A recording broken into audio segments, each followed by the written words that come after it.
So I had said goodbye to my family and made my way back to Sydney. Whilst in the city the first time, there was one thing that I didn't get to see: the Blue Mountains. Located about an hour outside the city, these mountains are Australia's answer to the Grand Canyon. It's a huge mountain range that stretches over an area of 11,000 square kilometres and consists of sandstone plateaus and steep, deep canyons formed over 470 million years. The geological version of events isn't quite how the Gundungurra tribe explain its formation. This aboriginal group have inhabited the mountains for at least 20,000 years, and their version of events includes the half-fish, half-reptile creatures of Mirrigan and Garangach fighting a great battle to create the landscape. The mountains are a popular place for tourists to visit, with plenty of walks available in and around the plateaus. Vanessa, who I had met in Sydney, kindly acted as my tour guide for the mountains. Our plan was to explore the canyons looking for waterfalls and places to swim. Sadly though, due to the recent landslides in the area caused by all of the rain Australia had been getting, many of the trails were closed as they were unsafe to walk on. That wasn't going to dampen our spirits though, and we started to explore what we could. The first destination was just outside Katoomba and is probably the most famous location in the Blue Mountains: the Three Sisters. This rock formation is steeped in Aboriginal legend.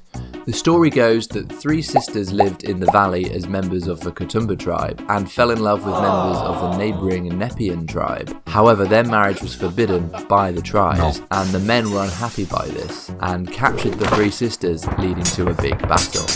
A tribal elder turned the girls to stone to protect the sisters, but got offed in the battle, meaning the girls were trapped forevermore. It's a pretty neat story, and there's some pretty neat rocks. To the east is another popular location, Wentworth Falls. There are tons of amazing waterfalls here that you can walk to and swim in. The one we were heading to was the Empress Falls in the Valley of the Waters. Accessible via a very steep track, this location is used a lot for canyoning as the creeks are perfect to venture through. We weren't doing that today though, but we saw quite a few finishing up at the falls themselves and couldn't help but join them in the water. The waterfall gets barely any sunlight though, and when I say the water was freezing, that is a huge understatement.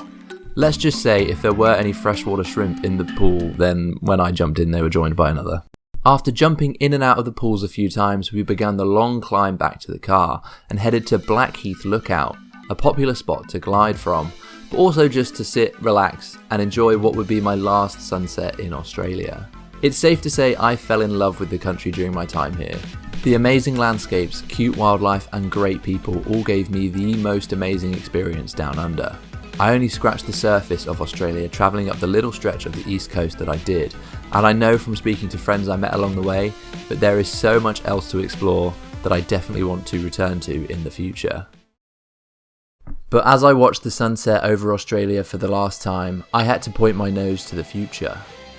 And it smelt like freedom.